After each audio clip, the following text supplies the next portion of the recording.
Bien, hoy vamos a hablar del primer elemento de circuito que vamos a estudiar a lo largo de la materia, ¿está bien?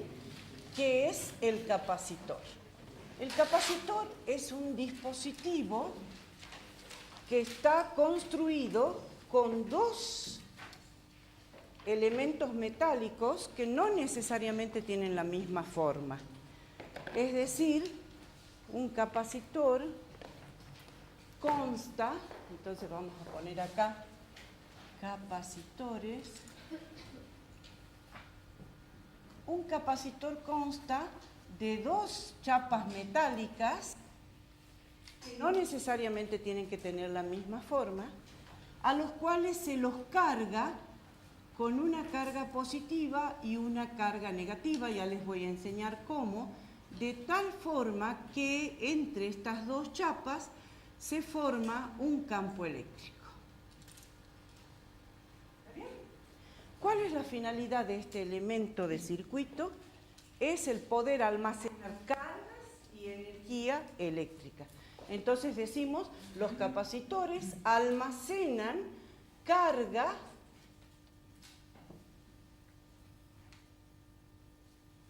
y energía eléctrica. ¿Está bien? ¿Cómo hago para que se carguen estos capacitores?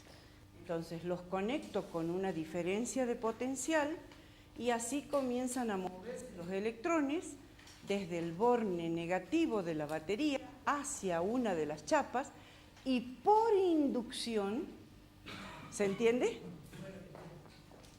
Se conecta una diferencia de potencial y la chapa, digamos que estaría conectada al borne negativo de la diferencia de potencial, adquiere electrones por movimiento de cargas.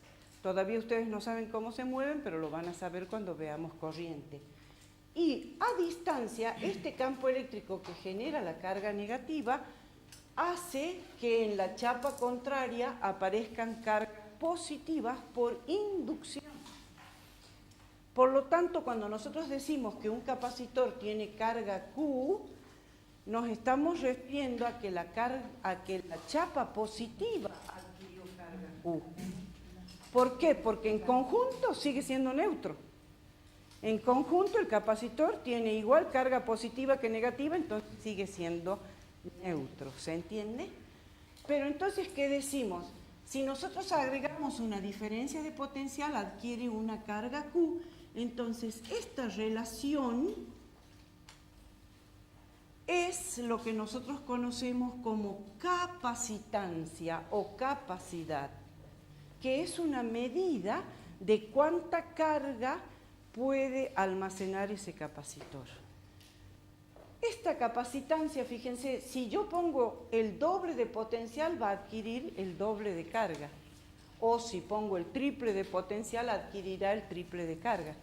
Pero esta constante, como su nombre lo indica, es una constante que solo depende de la forma del capacitor y de las dimensiones. No, la C. La capacitancia, lo anotemos aquí. Capacitancia es una propiedad de cada capacitor que depende de la forma y de las dimensiones del capacitor. Y por supuesto del medio que tenga entre las placas. Porque entre las placas puede haber vacío, pero también puede haber un material al cual vamos a llamar dieléctrico. Y lo vamos a estudiar en profundidad, ¿sí? Bien, entonces esta capacitancia es una constante de cada capacitor y vamos a aprender cómo la calculamos dependiendo de la forma del capacitor. Fíjense que los más comunes son los capacitores de placas paralelas. Entonces, vamos a anotar los capacitores de placas paralelas.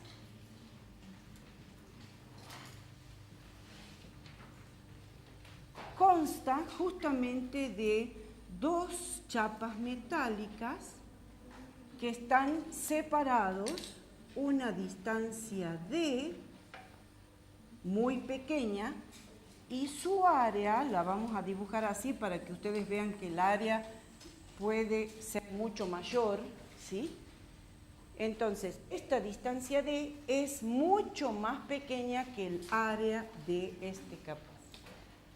Bien, ¿cómo sería el campo entonces? En este capacitor lo vamos a dibujar horizontal para nada más que por simplicidad. Si tengo un capacitor de placas paralelas al cual lo cargué con una cierta carga Q, en su interior se establece un campo eléctrico como lo que hemos venido estudiando, es decir, bien en el centro el campo eléctrico sería perpendicular a las placas, ¿está bien? Pero en los bordes siempre hay una pequeña desviación, es decir, que el campo eléctrico hace una desviación, por lo tanto no podemos hablar de que sea uniforme en los extremos. ¿Cómo hacemos para salvar ese inconveniente? Tomamos justamente lo que les digo, una separación entre las placas que sea extremadamente pequeña en comparación con el área de las mismas. ¿Se entiende? Bien, en este caso entonces nosotros vamos a decir, ¿cómo calculamos la capacitancia de este capacitor de placas paralelas? Decimos entonces, esto era la carga Q dividido el potencial. ¿Recuerdan ustedes lo que vimos la clase pasada por Gauss? ¿Cuánto valía el campo en una chapa? ¿Recuerdan? La densidad superficial de carga dividido la permitividad dieléctrica del vacío. ¿Está bien? Entonces, nosotros decimos que en este caso la capacitancia va a ser igual a la carga dividido sigma sobre epsilon 0. Pero resulta que sigma no era otra cosa que la carga sobre el área epsilon 0. ¿Sí? Pero para que sea potencial lo tenía que multiplicar por la separación entre las placas.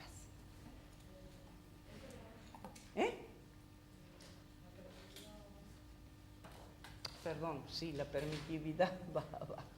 Gracias. Con lo cual, ¿qué me queda? Fíjense, las cargas se simplifican y me queda que la capacitancia de un capacitor de placas paralelas vale epsilon 0 por el área sobre la separación entre las placas. Con lo cual, ¿qué estoy demostrando? Que es totalmente independiente de la carga que adquiere el capacitor y también de la diferencia de potencial. Solamente depende del área y de la separación entre las placas.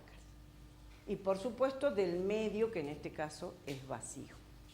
¿Se entiende?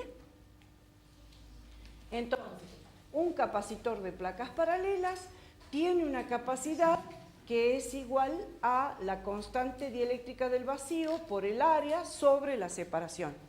Con esto estoy diciendo, es directamente proporcional al tamaño de las placas, al área de las placas, e inversamente proporcional a la separación. Cuanto más chiquitito es, más capacidad tiene. ¿Está bien? Bien.